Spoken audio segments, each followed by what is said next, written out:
नमः सिद्धेभ्यः। ॐ नमः सिद्धेभ्यः। ॐ नमः सिद्धेभ्यः।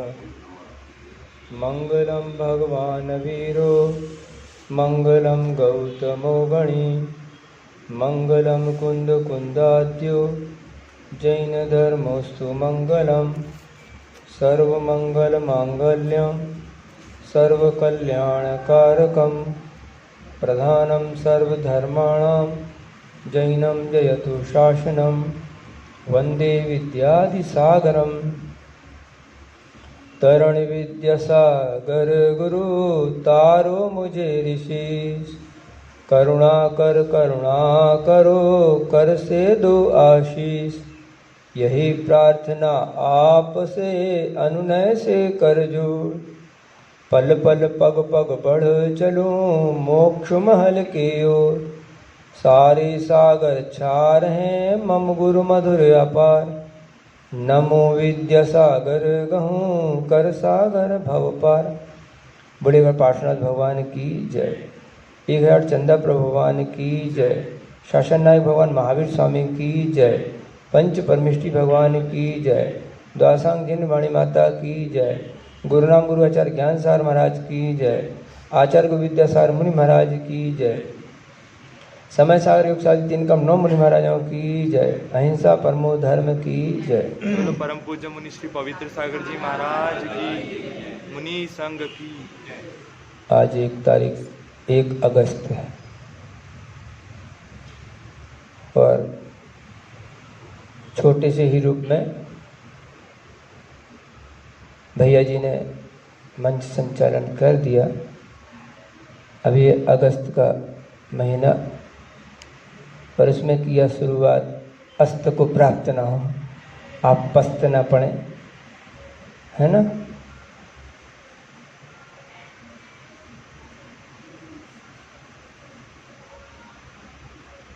और भी प्रसंग हो सकते हैं, उन सबको ध्यान में रखते हुए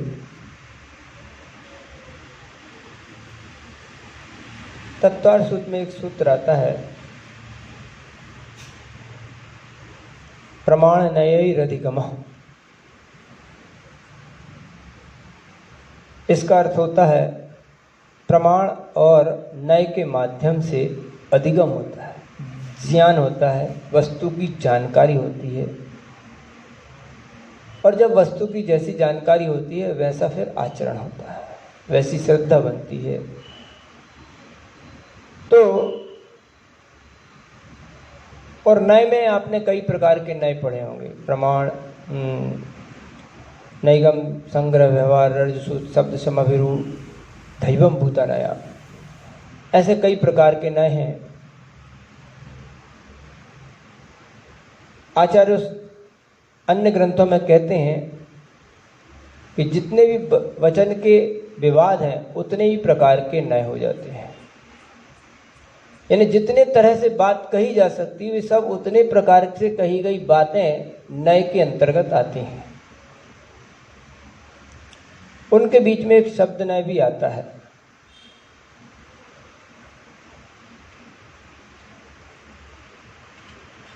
अथवा वे सारे नय बिना शब्द के कहे नहीं जाते। कथन पद्धति क्या है आपकी, उस कथन पद्धति के बिना हम वस्तु को नहीं समझ सकते, चाहे वो शब्द नय हो, चाहे प्रमाण हो, चाहे संग्रह हो, चाहे व्यवहार हो, चाहे कोई भी नय हो। किस नय से किस विवक्षा में, अने जिसको बोलते विवक्षा, वक्तुम इच्छा विवक्षा, वक्ता की क्या इच्छा है।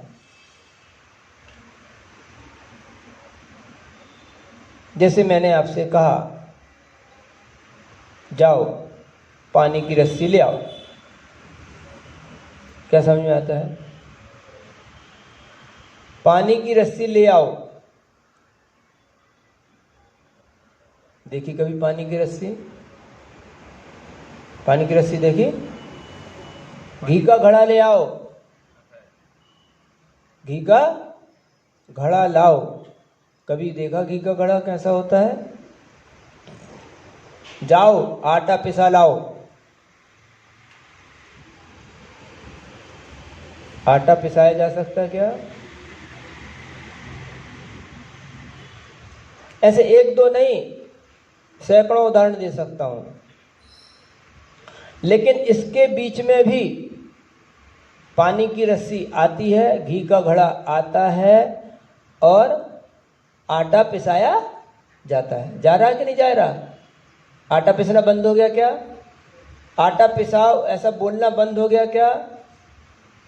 विवक्षा, वक्तुम इच्छा विवक्षा। किस विवक्षा में कौन व्यक्ति क्या कह रहा है, उसकी मीनिंग्स क्या है, वो अंडरस्टूड दो के बीच में होती। तीसरा अगर आ जाएगा तो विवाद हो जाएगा।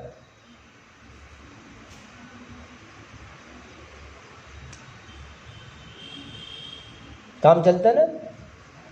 एक चुटकी बजाने का मतलब भाग जाओ कि आ जाओ, उसके बीच में संवाद है। मैं एक चुटकी बजाऊं तो भाग जाना, मैं एक चुटकी बजाऊं तो आ जाना, ये दो के बीच में संवाद है। तो तीसरा बीच में बोलेगा तो विवाद हो जाएगा, है ना। इसी तरह से दो के बीच की बात है, जो समझ रहा है, वक्ता और श्रोता, ये दो के बीच की। अगर दूसरा आएगा तो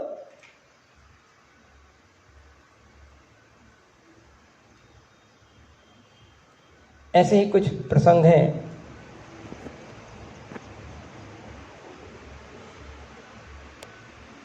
किसी ने कहा भगवान महावीर स्वामी का जन्म हुआ।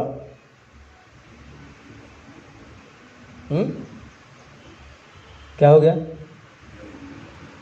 और किसी ने ये कहा भगवान पैदा नहीं होते हैं, वो तो बनते हैं। अब हो गई विवाद की स्थिति, हो गए ना। भगवान पैदा नहीं होते हैं, बनते हैं।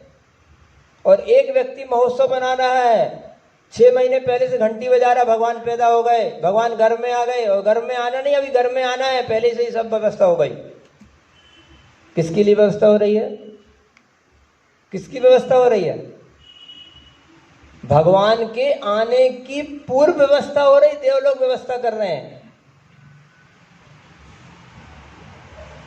अगर भगवान नहीं आते, भगवान नहीं पैदा होते, तो ये देवलोग 6 महीने पहले से क्यों घंटी बजा रहे हैं, क्यों व्यवस्था बना रहे हैं?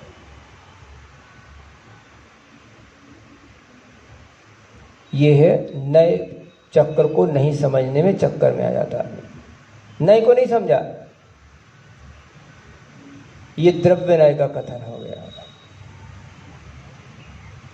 यही वह जीव है जो भविष्य में जाकर क्या बनेगा? तीर्थंकर बनेगा। भविष्य मतलब, भविष्य का मतलब आप लोग क्या समझते? परभव में, परभव नहीं, आगे।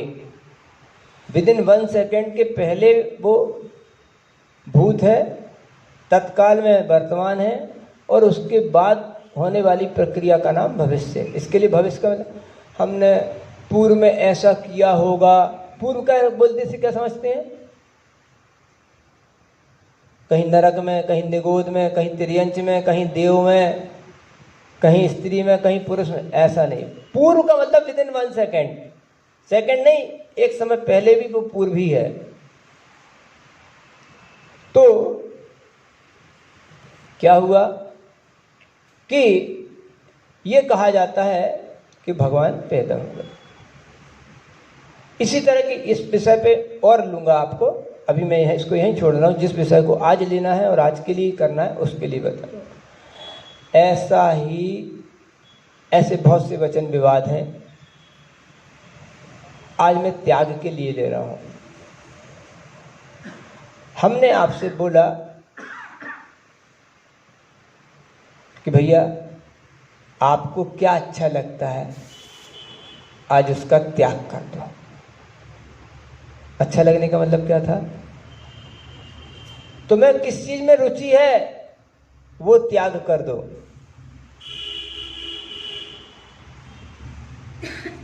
कहने का मतलब ये था, मुझे तो बुरी लगती है, धर्म को बुरी लगती है, समाज को बुरी लगती है, आपके लिए भी बुरी है, लेकिन उस बुरी वस्तु को भी आपने अच्छा मान के स्वीकार कर लिया।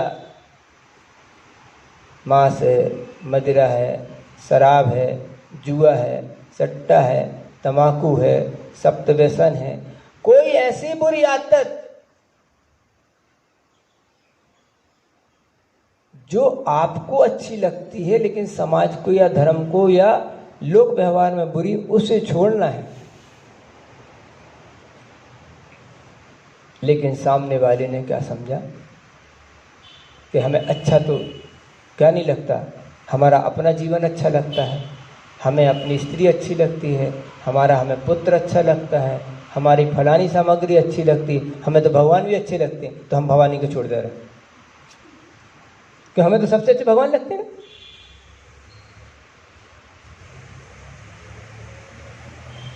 तो ठीक है महाराज जी, आज से हमने नियम लिया कि हमने भगवान को छोड़ा।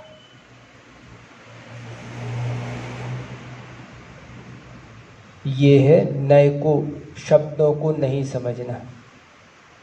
जैसे बोलते हैं ना आप लोग, हम आ गए, हम का मतलब क्या होता है? हम का मतलब क्या होता है? बहुवचन।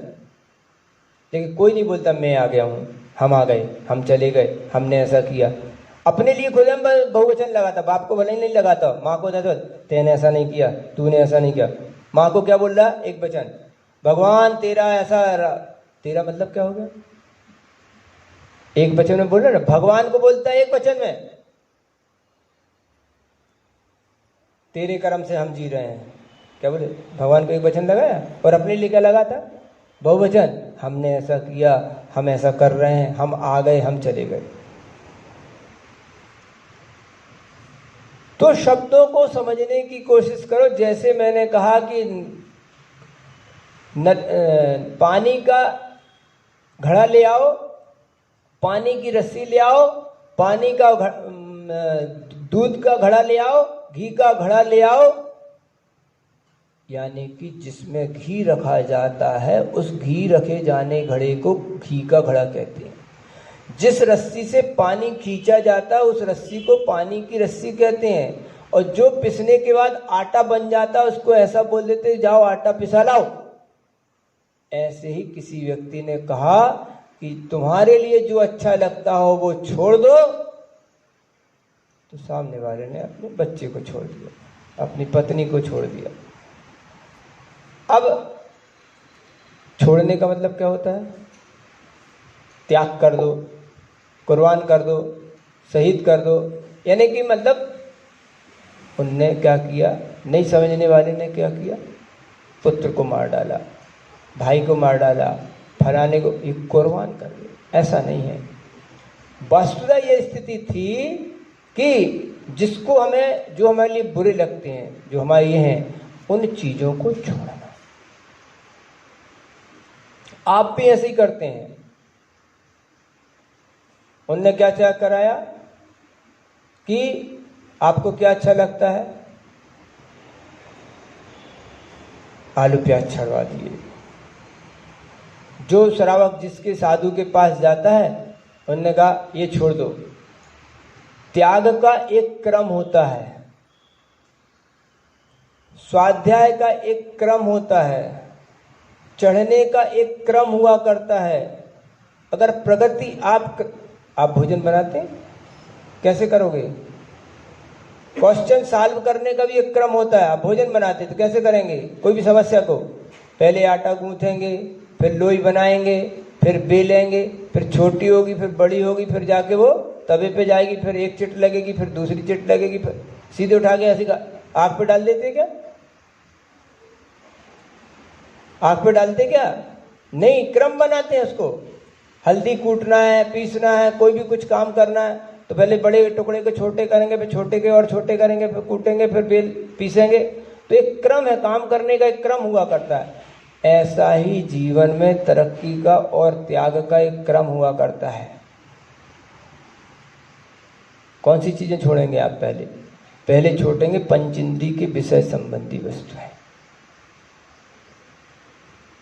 हमने बताया था घंटी बजाने से हिंसा होती है, मंदिर में चक्कर लगाने में भी हिंसा होती है, कदाचित पूजा करने में, अभिषेक करने में भी हिंसा होती है। तो छोड़ोगे कौन सी हिंसा? कौन सी हिंसा पहले छूटेगी? पंचेंद्रिय के विषय की हिंसा पहले छूटेगी। ना कि हमने ये सीख लिया कि मंदिर में तो हिंसा नहीं करना चाहिए, पूजा में तो हिंसा नहीं करना चाहिए, और सीधे सीधे क्या कर दिया कि हमने पूजा के उपकरण और साधनों को बदल दिया। और बदलते हुए भी धर्म की हिंसा में, अब देखो मंदिर में पंखा चल रहा ना, मंदिर में पंखा चल रहा ना, ये पंखा चलना हिंसा नहीं है क्या? पोछा लगाते हो, झाड़ू लगाते हो मंदिर जी में, नहीं तो फिर मंदिर में झाड़ू नहीं लगेगी क्यों? कहीं हिंसा होती है? झाड़ू लगाने में हिंसा होती है। मकड़ी के जाल लगे हैं तो मकड़ी के जाल नहीं निकालो, क्यों? हिंसा होती इसमें? नहीं। क्रम कहाँ से छूटेगा? अपने पंचेंद्रिय के विषय भोगों से छूटेगा। तो कहाँ से छूटेगा? पहले संगी पंचेंद्रिय जीवों की हिंसा से बचो, फिर चौरेंद्रिय, तीन इंद्रिय, दो इंद्रिय, एक इंद्रिय पे। क्रम ये रहेगा। क्रम ये नहीं रहेगा कि पहले एकदम से हम आलू प्याज पे दौड़ गए। समझ आए? पहले हम आलू प्याज पे नहीं दौड़ेंगे, क्योंकि आलू प्याज नियम से एक इंद्रिय हैं, वो भले ही अनंत कायक हो, लेकिन एक इंद्रिय कहलाएगा। अगर आप ज्ञान के विकास की बात पढ़ेंगे सठखंडागम आदि ग्रंथों में, जीवकांड कर्मकांड में, तो लब्ध पर्याप्तक निगोदिया जीव में जो अक्षर के अनंतवें भाग ज्ञान होता है, वो अनंतवें भाग ज्ञान कैसे कैसे बढ़ के अक्षर अक्षर पद पद समास आदि के रूप में बढ़ता हुआ जाके फिर केवल ज्ञान के अंतर्गत परिवर्तित होता है। इसीलिए एक इंद्रिय के ज्ञान से दो इंद्रिय का ज्ञान अनंत गुणा बढ़ा हुआ करता है, और जो एक इंद्रिय के ज्ञान से दो इंद्रिय का ज्ञान अनंत गुणा बढ़ा हुआ होता है, वह एक इंद्रिय जीवों की हिंसा करने में जो दोष नहीं मिलता, उसका दोष दो इंद्रिय के जीवों की हिंसा करने। दो इंद्रिय से के ज्ञान से तीन इंद्रिय का ज्ञान अनंत बढ़ा है, तो इसलिए तीन इंद्रिय के जीवों की हिंसा में ज्यादा पाप है, चौर इंद्रिय में और पाप है, असंगी में और पाप है, संगी में सबसे ज्यादा पाप है। इसलिए संगी जीवों की मात्र अवयव भी आ जाएं, बाल आ गया तो अंतराय, नाखून आ गया तो प्रायश्चित, यानी कि वह ज्ञान बढ़ गया, और ज्ञान बढ़ने से हमें वह हिंसा का दोष ज्यादा लगता है। इसलिए क्रमबद्धता क्या होगी? जिसमें ज्यादा हिंसा होती वो काम पहले बंद करना है आपको। इसीलिए शब्दों को समझो कि हमने अगर आपसे कहा कि जो आपको अच्छा लगता है उसका त्याग कर दो, इसका मतलब है कि पहले वह चीज़ों का त्याग करेंगे जो हमें अच्छी लगती हो और समाज या धर्म के अनुरूप नहीं हो। तो सप्त व्यसन है, पंचेंद्रिय के विषय हैं, इसलिए फिर आपके लिए भोगोपभोग परिमाण व्रत दिया गया। कौन सा व्रत दिया? भोग और उपभोग परिमाण व्रत। पंचेंद्रिय के जो आपके विषय भोग हैं, भोग वो जो एक बार भोगा जाए, उपभोग वो जो बार बार भोगा जाए। जैसे वस्त्र है, मकान है, वाहन है, ये वाहन आदि उपभोग की वस्तुएं हैं, स्त्री पुत्र आदि ये उपभोग की वस्तुएं हैं। इनका उपयोग हमें कैसे करना? और रोटी दाल चावल आदि हैं जो एक बार खाया तो उसका दोबारा उपभोग नहीं होता, और उनमें भी कोई उपभोग करे तो गलत है। उपभोग कैसे करते हैं? देखो भोग को उपभोग कैसे करते हैं, भोग का उपभोग कैसे होता है? देखो लॉलीपॉप,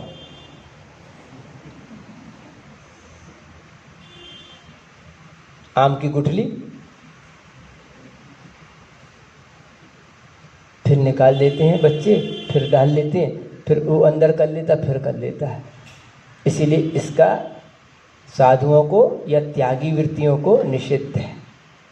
आप कली बनाइए, आम को खाना है तो सीधा खाइए, गोही को चूस रहे हो फिर बाहर निकाल रहे, फिर अंदर कर रहे, फिर बाहर निकाल रहे, फिर अंदर कर रहे, ये बच्चे करते हैं।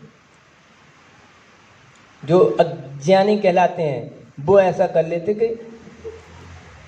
लॉलीपॉप को फिर अंदर खाते, फिर निकाल लेते, फिर रख लेते, फिर जेब में भी रखने का हो, फिर से खाने लगे। ये भोग का उपभोग हो गया। लेकिन भोग वस्तु क्या है? भोजन सामग्री खाया तो पूरा निगल लिया या खत्म कर लिया। लेकिन कपड़े वस्त्र आदि हैं, वाहन आदि हैं, इनका उपभोग होता है। ये पंचेंद्रिय के विषय हैं। इनमें आपको सीमा बनानी है,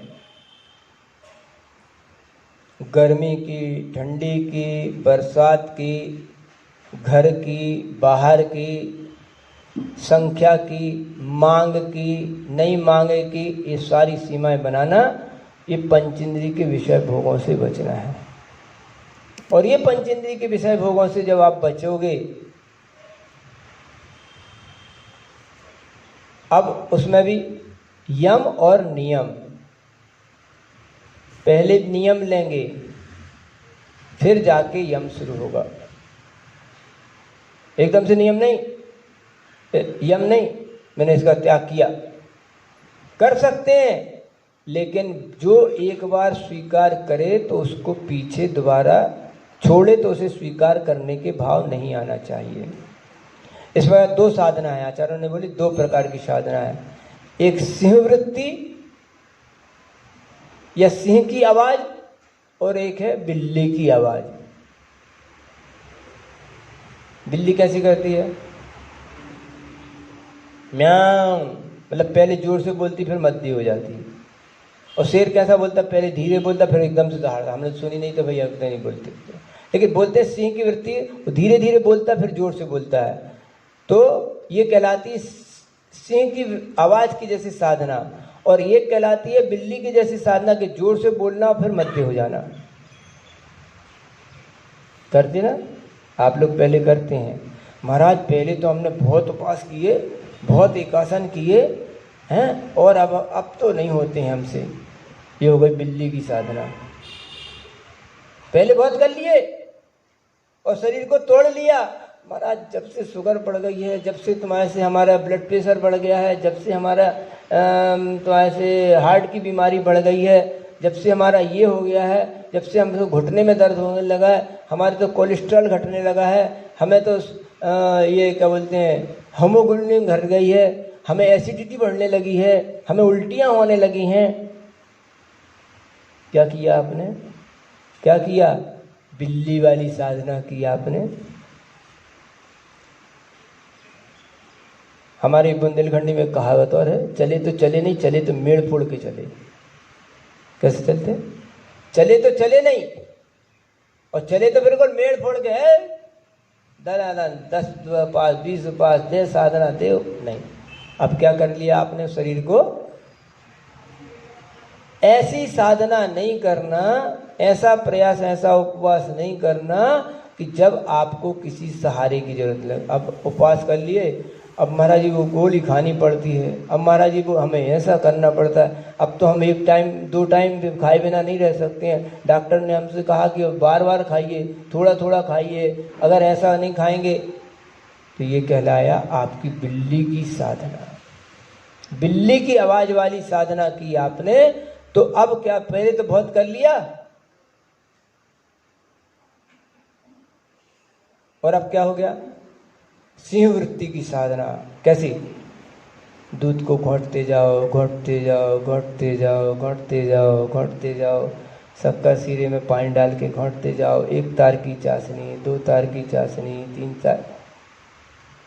दूध गढ़िया रहा है, स्वादिष्ट हो रहा है, पौष्टिक हो रहा है। एक दिन और कहा था, खाए के गाल और नहाए के बाल। खाए के गाल, खाने के बाद गाल भर जाते हैं, और नहाने के बाद बाल जम जाते हैं। आपका क्या हुआ? खाने के बाद पुचक गए, और नहाने के बाद इकट्ठे जुट्टे हो गए वो। अब वो कंघी से खखोते हुए कहले, कौन से पानी से नहा लिया तो मैंने? कैसे? हैंडपंप के पानी से और से नहा लिया तो बाल ऐसे गट्ठे हो गए, है ना? आपकी साधना ऐसी ही हो रही है कि आप क्या कर रहे हैं? एक बार उपास कर लिए, एक बार एकासन कर लिए, एक बार रस परित्याग कर लिया, और इतने जम के किया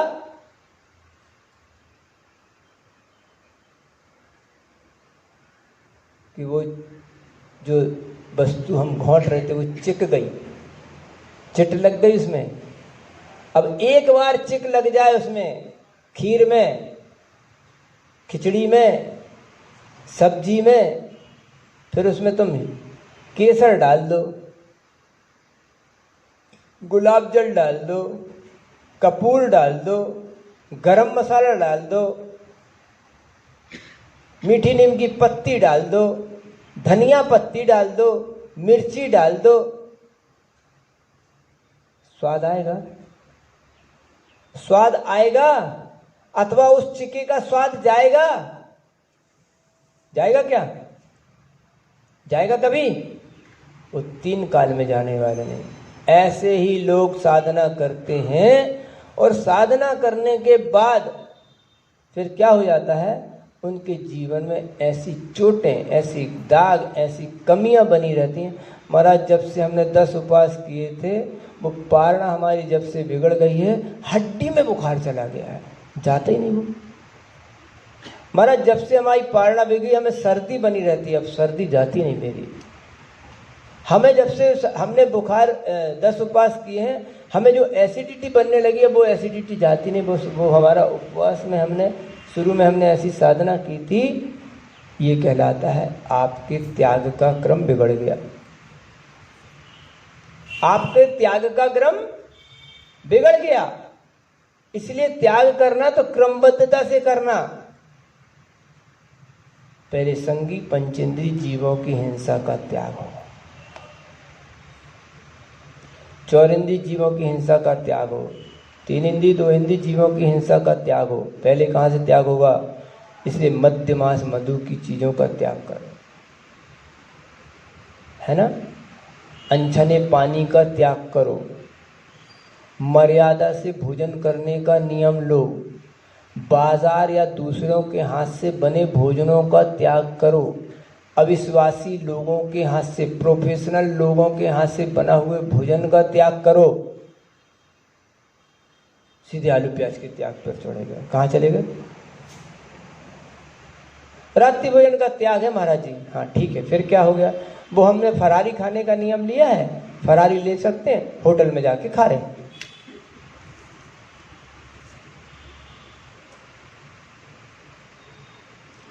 मेरी सोच से, मेरे हिसाब से, कोई व्यक्ति रात में बना रात का बना भोजन रात में खाता है, लेकिन घर में बना रात का बना भोजन रात में खाता है, उसमें उतना पाप नहीं जितना होटल पर जाकर, बाजार में जाकर, व्यावसायिक रूप से, चाहे वो जैनी व्यक्ति बनाता हो, प्रोफेशनल रूप से दिन का बना दिन में खाना पाप है। क्या हो गया? दिन का बना दिन में बना भोजन दिन में खाना, होटल का खाना पाप है, और घर का रात का बना रात में भी खा लेने में पाप है। क्योंकि मुझे पता है कि इस रात्रि के बने भोजन में भी कितना पाप किया मैंने। लेकिन उस दिन के भोजन में किसी व्यक्ति ने अगर दिया है, उसने कहाँ तक के पाप किए, पानी छाना नहीं छाना, उसकी शोर सूतक थी, उसके होटल पे किस किस ने भोजन बैठ के खाए, उसने बर्तन मांजे कि भी नहीं मांजे, झूठे बर्तन में तुमको खाना खिला रहा है, कल का बासा रखा जो झूठा था उसको गर्म करके खिला रहा है, वो सड़ा था, घुना था। ध्यान रखना, आप लोग जितने टमाटर छांट के ले जाते हैं, छठे टमाटर, फिर होटल में जाते हैं। और एक और समाज है, उसका मैं यहाँ नाम लेना उचित नहीं समझूंगा, जो होटल वालों से भी बचते हैं।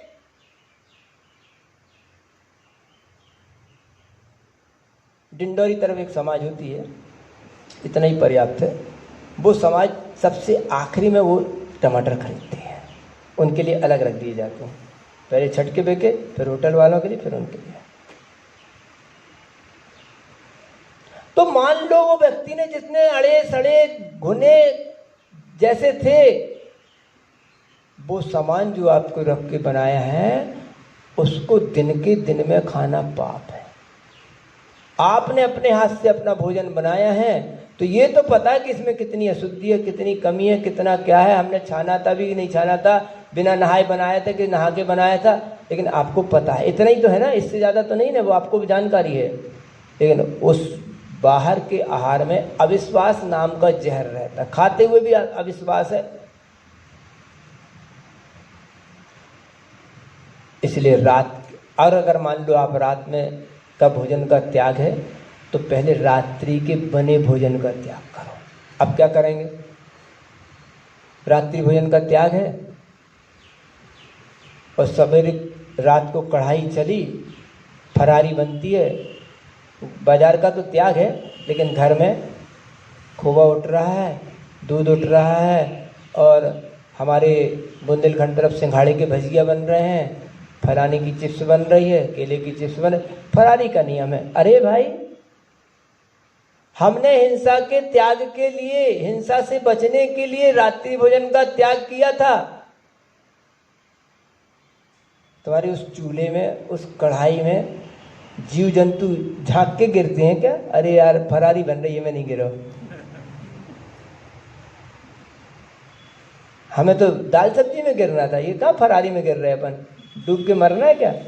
ऐसा होता क्या? ईंधन मात्र जलने से जीवों की हिंसा होती है।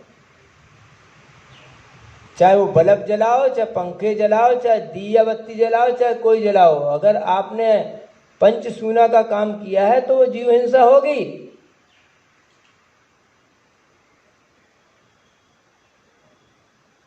इसलिए रात के बने भोजन का त्याग करो। रात्रि भोजन के त्याग की पूर्व रात के बने भोजन का त्याग करो। और अगर रात्रि भोजन का त्याग कर रहे हो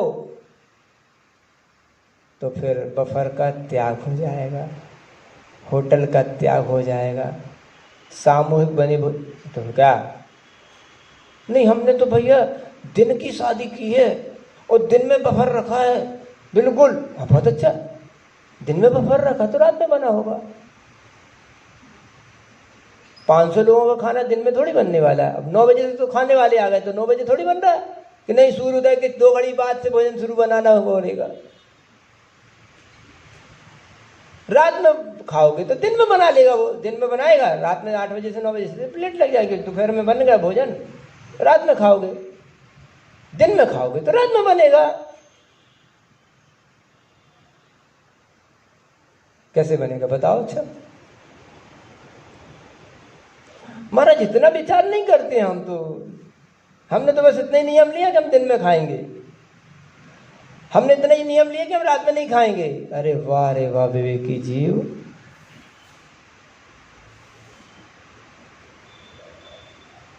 हमने तो अन्न का त्याग किया। महाराज जी ने बोला था अन्न का त्याग कर दे, फरारी ले सकता है।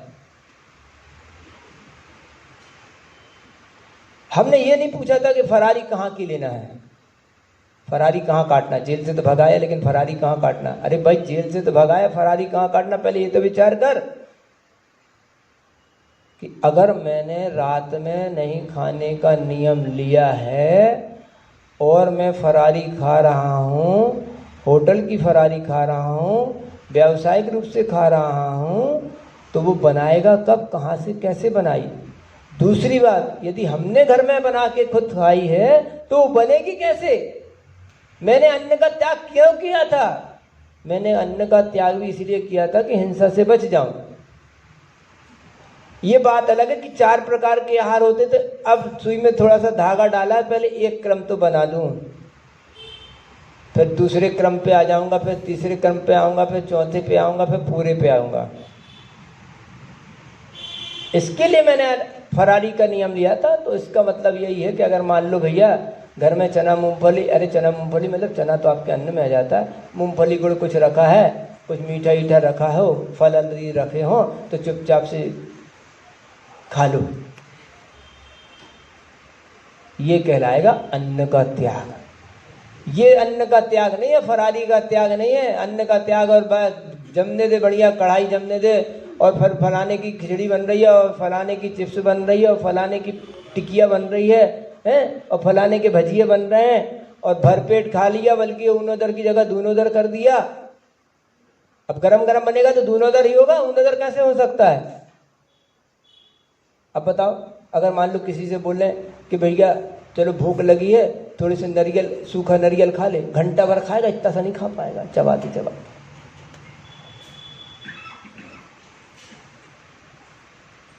और यदि बोल दे कि फरारी बन रही है, गरम गरम बन रही, इसकी टिकली बन रही, उसकी टिकली, तो थोड़े से दूर ही दूर हो गया। हमने तो उसको पंचेंद्रिय के विषय भोगों से बचाने की बात सोची थी, उसको तो संयम में लाने की बात बोली थी, वो तो असंयम की ओर बढ़ गया। और तो इसलिए बोल रहे हैं कि त्याग करना तो कहाँ से शुरू करना, त्याग करना तो किस चीज का करना। तो जो चीजें आपके जीवन में जैसे चल रही हैं, जिनसे आपका जीवन निर्वहन हो रहा है, सबसे पहले उस पर स्टॉप लगाना है। और इसी का नाम है स्वाध्याय। स्वाध्याय मतलब अपने आप को पढ़ो। महाराज जी ने बोला पंचेंद्रिय के विषय में हिंसा होती है, रात्रि के भोजन करने में हिंसा होती है, तो मुझे रात्रि भोजन त्याग करना है। कैसे करना है? मैं इतने टाइम खाता हूँ, इतने टाइम पढ़ता हूँ, इतने से मेरा काम चल सकता, या इतना करता हूँ, पहले उस पर स्टॉप करो। मैं 4 टाइम खाता हूँ तो 4 कर दो। फिसले तो उस जगह की फिसलती चले गए, हमको पता नहीं था कि कितना ढलान है। तो जो फिसलने के रास्ते, पहले उसको रोको।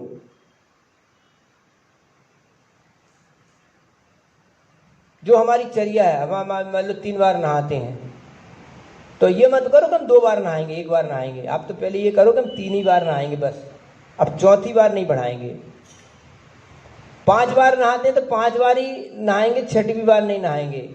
10 बार खाते हैं तो 10 बार का ही नियम लो कि 10 बार ही खाएंगे, 11 बार नहीं करेंगे। ये पहले ये नियम लो, क्योंकि उठने के पहले रुकना आवश्यक है। फिसल रहे हो तो फिसलने के पहले उठोगे कैसे? पहले रोकोगे तब ना उठोगे। ऐसा तो कोई हो ही नहीं सकता कि फिसलते फिसलते उठ जाए। फिसलते फिसलते नहीं उठ सकता। फिसलते फिसलते उठने के लिए क्या करना? पहले का स्टॉप लगाओ। अब स्टॉप लगाने के बाद अब आगे बढ़ो। इसलिए जरूरी है कि आप पहले स्टॉप कीजिए। तो कहाँ स्टॉप करना है? जहां आप हैं वहीं, इससे आगे नहीं बढ़ूंगा। कोई भी विषय में, पंचेंद्रिय के किसी भी विषय में लगाना। 6 बार नहाते, 8 बार नहाते, 10 बार खाते, फलानी जगह जाते, कितनी दूर जाते, कहाँ जाते, पहले अपने आप में स्वाध्याय कीजिए कि मैं कौन काम कब करता हूँ। ठंड में कैसा रहता हूँ, गर्मी में कैसा रहता हूँ, बाहर में कैसा, बरसात में कैसा रहता हूँ, बीमारी में कैसा रहता हूँ, किसी के आने पर क्या करता हूँ, बाहर जाए कोई बाहर का व्यक्ति मेरे यहाँ आ जाता तो क्या करता हूँ। वैसे तो नहीं नहाता हूँ महाराज जी। फिर कैसे नहाते हो ये? वैसे नहीं नहाते तो कैसे नहाते हो? सूखा नल खोल के नहा लेते क्या? नहीं। जब कोई रिश्तेदार आ जाता तो कहीं जाना आना पड़ता तो थोड़ा नहा लेता। वैसे तो दिन में 1 ही बार नहाता हूँ।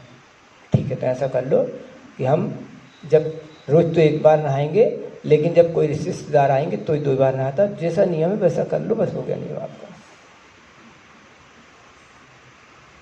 अब बार बार नहीं नहाना, ये 3री बार 4थी बार नहीं नहाना, ये हो गया।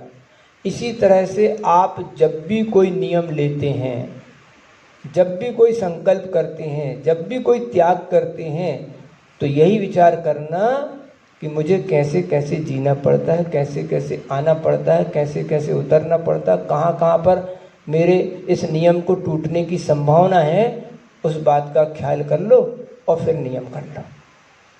नहीं तो होता यही है, हमने रात्रि भोजन का त्याग कर दिया, हमने ये कर दिया, अब वो हमें बीमारी आ गई तो हम कैसा करें, हम बाहर के लोग आ गए तो क्या करें, हमारे जीजा जी आ गए, हमें साले जी आ गए, या हमें बाहर जाना तो हम क्या करें। हम नहीं जानते भाई आपने कैसा नियम लिया है।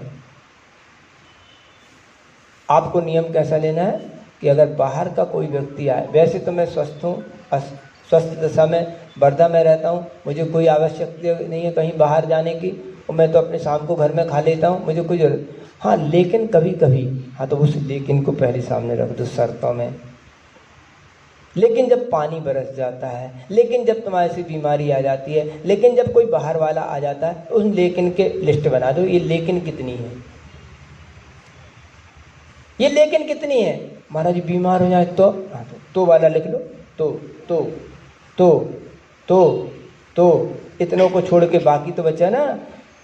अब जब मैं स्वस्थ हूँ, मुझे कोई काम नहीं है, मुझे कोई परेशानी नहीं है, तब का ये स्थिति है, और तो वाली स्थिति है। ये हमारी स्थिति बन गई। अब ऐसी स्थिति में आप कोई व्रत संकल्प नियम लेते हैं तो आपको कभी कोई परेशानी 3 काल में नहीं आ सकती। और एक और तो के बाद एक तो और है, बल भूल गए तो, चूक गए तो, कोई ने जबरदस्ती कर दी तो उसके बीच में एक हम फर्स्ट एड भी रखेंगे। अब 2 कैलेंडर आते, 2 अष्टमी आती, 2 चौथ आती, 2 तीज आती, 2 महीने आते। अब हमारे तक उत्तर में तो अभी सावन खत्म होने को आ गया है, तुम्हारे यहाँ सावन अब शुरू हुआ है, मतलब इसके बाद सावन चलेगा, करने का मतलब सावन अभी शुरू हुआ और सावन बदी तक चलेगा। हमारे यहाँ सावन दिवाली के बाद बदल जाएगा, भादो शुरू हो जाएगी। तो कौन सा कैलेंडर मानना, कौन सी तिथि स्वीकार करना, कौन सी घड़ी स्वीकार करना। अब हमारे 7 बजे का नियम है, अमेरिका में चले जाओगे तो 7 बजे तो रात हो जाएगी, फिर क्या करोगे। तो ये सारी व्यवस्था। और मैं ये बोल रहा था कि अगर चूक भी गए तो उसकी साइड दवाई साथ में रखो, फर्स्ट एड। सीधे नागपुर नहीं भागना, सीधे वर्धा भी नहीं जाना, कुछ अपने इधर भी रख लो। महाराज जी यदि मान लो 2 अष्टमी है, 1 अष्टमी में कर लूँगा, अगर मान लो धोखे से मेरे को खाने में आ गया तो मैं उसके लिए एक आसन कर लूँगा, मैं उसका रस परित्याग कर दूँगा, मैं उसके लिए तुम्हारे से 2 बार कर लूँगा। आज अष्टमी चूक गए, ठीक है, 2 अष्टमी कर लूँगा मैं। तो ऐसी व्यवस्था आपको स्वयं बनानी पड़ेगी। अब मान लो महाराज जी बिनछानी आपकी डूब गई, महाराज जी बिनछानी वाला पानी हमारे या अनछना पानी पीने में आ गया, तो महाराज जिस दिन अनछना पानी पीने में आ जाएगा या कुछ हो गया तो मैं एक आसन कर लूँगा, मैं रस परित्याग करूँगा, मैं 10 माला फेर लूँगा। ये आपकी व्यवस्था है।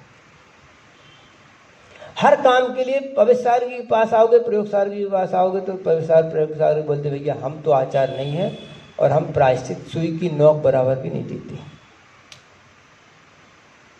जाओ आचार्य के पास, आचार्य भगवान प्रायश्चित के अधिकारी, तुम वहीं जाओ। फिर क्या करोगे? आचार्य के पास हम कब जाएंगे और कैसे जाएंगे और वो मिल पाएंगे कि नहीं मिल पाएंगे, फिर क्या करोगे? तो उसकी यही व्यवस्था है। कोई भी एक व्रत लेते हैं, कुछ भी है, तो जो छोटे बोलो या बड़ी दोष भी हो, जिन दोषों के बारे में नहीं जानते हैं ना, तो अपन पहले से उसका फर्स्ट एड बना के रख लो कि महाराज हमसे अगर ऐसी गलती, आज देव दर्शन का नियम था, आज हमारा पूजा का नियम था, अभिषेक का नियम था, चूक गए, ठीक, अगर हम चूक जाएंगे तो हम इतनी माला फेर लेंगे, इतनी जाप कर लेंगे, इतना एकासन कर लेंगे, इतना रस परित्याग कर देंगे। ये हमारी रोज की।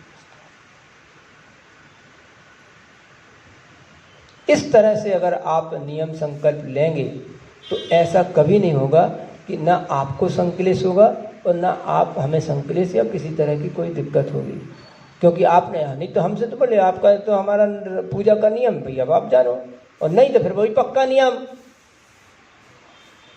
होशियार जैसा, सियार जैसा, कुछ भी हो जाए, एक बूंद पानी नहीं पीऊंगा चाहे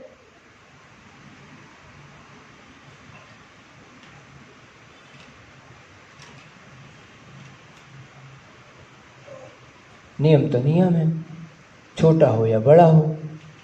और दूसरी बात, प्रायश्चित आदि कुछ जो दिए जाते हैं, प्रतिक्रमण आदि किया जाता है। अभी हम रास्ते में चल रहे थे, रोजाना ऐसा होता है कि जब शराब गली के मंदिर से आते हैं तो वहाँ पर देखते हैं कि वो महिलाएं या पुरुष रोड को साफ़ करते हैं, और रोड को साफ़ करने के बाद उस रेता को साफ़ करके उसमें से सोना चांदी निकालते हैं, और उनकी आजीविका चलती है। ऐसे एक नहीं, सैकड़ों लोगों की।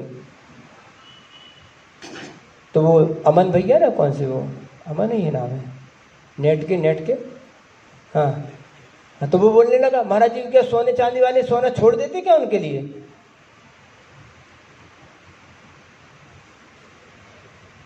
सोना चांदी छोड़ते क्या? नहीं, वो तो भी धूरा को ऐसा ब्रुश लगा के बचा लेते हैं, वो धूरा को इकट्ठी कर लेते हैं। कितना भी कुछ कर ले सोनार, कितना ब्रुश लगा दे, कितना कुछ कर दे, लेकिन उसकी दुकान की हवा से ही इतनी सोना चांदी निकल जाती है, उनका पेट भर जाता है। तो आचार्य बोलते हैं कि बचाने के बाद भी जो दोष लग जाते हैं उनका प्रायश्चित होता, उनका प्रतिक्रमण होता, उनका निंदा गरहा होती है। बुद्धिपूर्वक जो आपने पाप किए हैं, बुद्धिपूर्वक आप करो, चाटा मारो बोले तस्मिच्छामि दुक्कडम, चाटा मारो बोले तस्मिच्छामि दुक्कडम, ऐसे के प्रतिक्रमण प्रायश्चित नहीं होते हैं। प्रतिक्रमण प्रायश्चित तो उनके होते हैं कि हमने बहुत संभाल के काम किया था, हमने तो बहुत संभाल के किया है, और इसके बाद भी यदि चूक हो ही जाती तो उसका प्रतिक्रमण प्रायश्चित होता है। तो बंधुओं, हम आपसे बोल रहे हैं कि एक त्याग का क्रम है, ग्रहण का भी कोई क्रम है, स्वाध्याय आदि के भी क्रम है, उसके हम क्रमबद्ध पर्याय होती है, उसके प्रवचन अलग होते हैं, लेकिन वो क्रमबद्ध पर्याय का प्रसंग अलग है। तो लेकिन क्रमबद्ध त्याग होता है और क्रमबद्ध स्वाध्याय होता है, क्रमबद्ध उन्नति होती है। तो कोई भी चीज़ का त्याग आदि लेते हैं तो कौन सा त्याग करना? जो हमारे लिए जरूरी नहीं है, जो हमारे लिए, जिनके बिना हमारा रहना संभव है, हमें कोई संकलेश नहीं हो, नहीं तो वैसा संकलेश नहीं करना, वही बिल्ली की साधना वाला, और कि पहले तो बहुत कर लिया और अब दवाई खा के ज़िंदगी चल रही है, पहले तो बहुत व्रत कर लिए, अब दूसरे के ऊपर पराश्रित होकर हमारी ज़िंदगी चल रही है। ऐसा कोई त्याग व्रत नहीं लेना। हमारा त्याग व्रत कैसा हो? क्रमबद्ध ऊंचाइयों के ऊपर पहुंचता हो, मंजिल की ओर पहुंचने वाला हो, ऐसा त्याग व्रत लेना। शेष बात है फिर कभी। आज इतना ही। बोलो अहिंसा परमो धर्म की।